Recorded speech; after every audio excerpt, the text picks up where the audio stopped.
Davido sells out the O2 Arena and brings Popcaan along for the ride. But what does this mean for black music in the UK and worldwide? This is the InSight.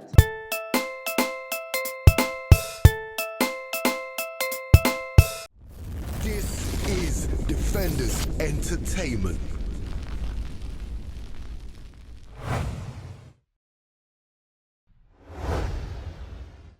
20,000 people packed out London's O2 Arena for a completely sold out Davido show in January. Them kind of stats solidified not only Davido's prowess as a certified champion of Afrobeat, but emphatically signals the strength of Afrobeat genre in general.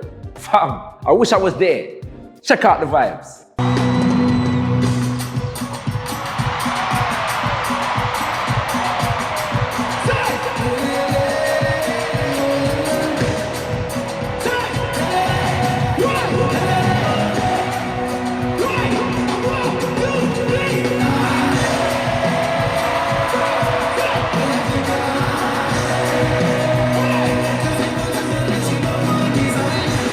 Interestingly, the show was hosted by Idris Elba and featured a cameo from his unruliness himself, the certified prince of dancehall, Popcaan. Hey, why don't Jamaicans in the room?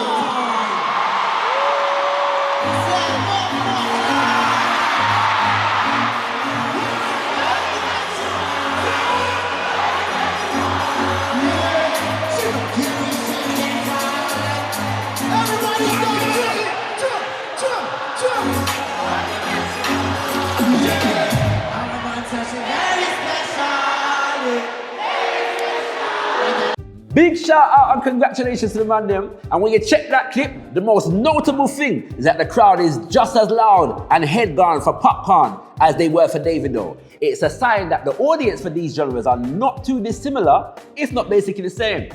Which begs the question as to why individual reggae artists don't seem to be drawing them kind of numbers to shows. By recent showings, the two at the top of the list are, of course, Chronixx featuring Protege, with a sold-out Ali Pali show of over 10,000 people. Then, the Unruly Boss with 12,500 sell-off in Wembley Arena. Is it that reggae and dancehall doesn't draw the crowds? Or is it that promoters are not willing to take a chance on promoting reggae? Either way, neither question should really matter, as the Davido featuring Popcaan example should demonstrate the power of strengthening the ties between Afrobeats and dancehall. It was not too long ago that people were questioning the future of reggae as a mainstream mainstay in this country, with the demise of Choice FM and the rise of Capital Extra. A massive reshuffle between Capital and BBC One Extra saw basically the removal of reggae from prime-time legal radio for the first time in decades. Writing for The Voice newspaper in 2013, Davinia Hamilton put it this way: with the recent rebrand, which saw the station go from Choice FM to Capital Extra, reggae DJs Daddy Ernie and Natty B, soca DJ Martin J, and gospel DJ Dave P were lost in the cull. And so, the station became reggae-less, soca-less, and godless in one fell swoop. Around the same time, Oliver Twist by The Banj, but you haven't heard that name in a while, had recently enjoyed 10 weeks at #1 and was tearing up clubs, making Afrobeat among the most popular dance music of the moment. For this reason, it fell right in with the remit of Capital Extra's plans for the station. When The Voice inquired about the reggae acts in, Capital replied, Capital Extra will play the urban dance music that our listeners love. We update and refine our music all the time. So while we may not be playing much reggae at the moment, that is likely to change in the future as tastes evolve and change. So said, so done. Reggae dancehall has enjoyed somewhat of a resurgence on UK radio. The only difference between it and Afrobeat is that while Afrobeat artists primarily come from West Africa, African Jamaicans have been largely absent from how reggae and dancehall has been dominating the charts. African American artists such as Drake and Rihanna, although to be fair, she is Bayesian, and white Brits and Canadians like Ed Sheeran and Magic have been peppering radio with dancehall and reggae-laced commercial mega hits, aided by the newly defined label of Tropical House. So a lot has changed. The only thing that seems to have remained the same is that David Radigan and Tim Westwood remain the #1 reggae and hip-hop DJs in the mainstream. Another subject for another time. This strange situation is probably the inevitable result of the fact that reggae and dancehall continues to seek recognition from the European and American market and reward system. So many debates have raged in the last few years on reggae music showing at the Grammys, while few seem to question why a nation with an internationally renowned music genre and a diaspora to match does not have its own system of award and reward. Furthermore, the focus of selling brand Jamaica to America seems to be blinding Africans in Jamaica to bigger possibilities. In 2010, dancehall artist Busy Signal was booked for a show in Gambia. The lineup featured him alone. 60,000 people turned up to the show. To put this into perspective, this is unlikely to have happened anywhere else in the world, yard or foreign. The possibilities should be obvious. Busy continued touring many African nations and jumping on plenty Afrobeat rhythms for good measure. The Gambia thing did not go unnoticed, but what received more attention and notoriety was his Watch Out For This single receiving a Pepsi endorsement. Yet, there have been steps in the right direction. The links between music of the continent and music of the islands has been fully established with the rise of the Afro-soca genre, which saw a collaboration between two heavyweights, Timaya and Marshall Montano. The Shake Up Your Bum Bum hit was so big, Timaya traveled to Trinidad for Carnival to shell down the place. And in the last few years, Tony Rebel's annual Rebel Salute has featured top reggae dancehall artists from West Africa, such as Pato Rankin, My Woman, My Everything. And this year's staging was blessed with a powerful and passionate performance from Ugandan artist and freedom fighter, Bobby Wine. Jamaica, listen. We are bad man, we don't fear intimidation. That's why we still top of the nation from Dangala Kamosha, where we come from. This is another one. This is what we do. Jamaica, you're there. Let me tell you who we are. Let me tell you who we are. You know, just a few months ago, simply because I speak the truth, the military government sent the military to arrest me and shoot my driver. And they arrest me and beat me and put me in military detention. Why? Because I speak the truth. They think they can intimidate me, they forget. I was born in the ghetto. I grew up in the ghetto. I suffered in the ghetto. I died in the ghetto. And I resurrected from the ghetto.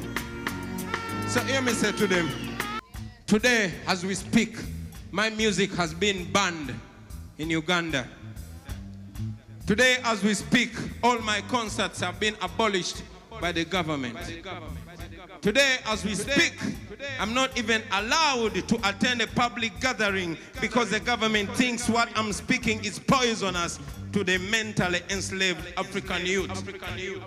Today, for me to speak musically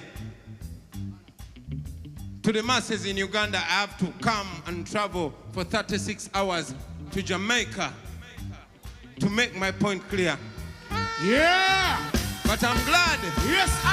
By my reckoning, I am Take the Show. It's beautiful to see artists from the motherland getting recognition in Jamaica. All I want to see now is Tony Rebel add someone like Sheyon Kuti to the bill, and we're on some next levels.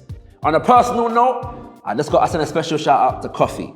If you don't know, get to know. By just being herself, this young empress is setting new standards in reggae and dancehall. Coffee, me like how you are going. Keep rising, my sister. But I digress. The truth is, roots rock reggae has always had a powerful connection with the African continent. Today, it would seem traditional dancehall artists like Popcaan and Ayaktain are taking a leaf out of the roots reggae playbook, producing more dancehall with uplifting messages, which allows them to gain more international appeal. It's easy to see the potential for this trend in the maturing and coming of age of dancehall and its ability to have a progressive, powerful, positive world impact. As far as Afrobeats is concerned, personally, I am looking forward to seeing how Tenny Makanaki develops. Burna Boy is another man of the moment, walking with a style explicitly influenced by the Godfather himself, Fela and Nicola Kuti. But this may expose an issue that has plagued black music for decades. The mainstream tends to push forward the party, sex, dance, and romance of black music, making it one-dimensional at the expense of the political, social commentary, and culturally empowering messages that define the music at its root. Seun Kuti spoke out on this a few years ago in an interview with Akala. He said, "I am getting in trouble right now because some little boys with some blood money from the Nigerian central government are spending that money all over the world to play Afrobeat without a message. And I'm saying, you cannot call this music Afrobeat. Until a year ago, it would have been called Afro-pop. They are trying to use Fela's name to do something he would never have approved of." The wording may sound kind of harsh, but I think the point that he's making is that we should always be in charge of our cultural capital and never allow the mainstream to define it for us.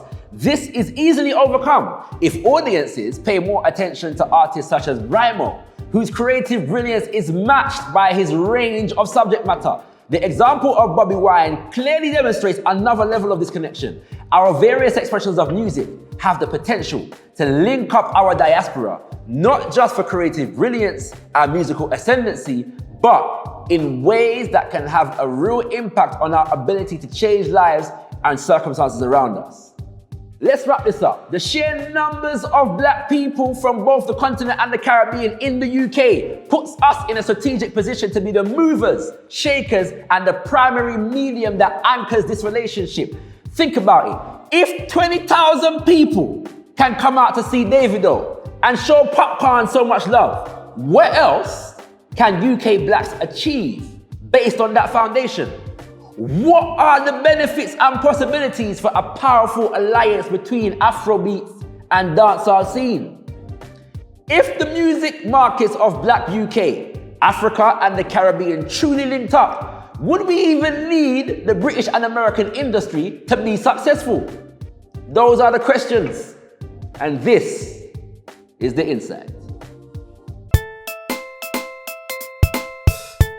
Yes, family, oh my days, this is a massive one, you know. I was so pleased to hear the big news about the 20,000 people that showed up at the show, you know what I'm saying? And yeah, it just says a lot about the strength and power of our music. But I really just want us to be conscious of the thing so that we're not just in our kind of subjects, objects in people's thing, but more subjects here. We're dominating the thing and controlling it ourselves. I really want to know your thoughts on this, kings and queens, you know what I'm saying? We know that in this city, in this country, there's a lot of talk about Africans versus Caribbeans, and really this little music thing right here should show us that don't really need to exist. So hit up the comment section, people. Like, comment, share, and if you haven't done so already, subscribe. I'll see you again in a couple of weeks' time for the next InSight. Peace and blessings. You ain't got nothing if you ain't got Kush.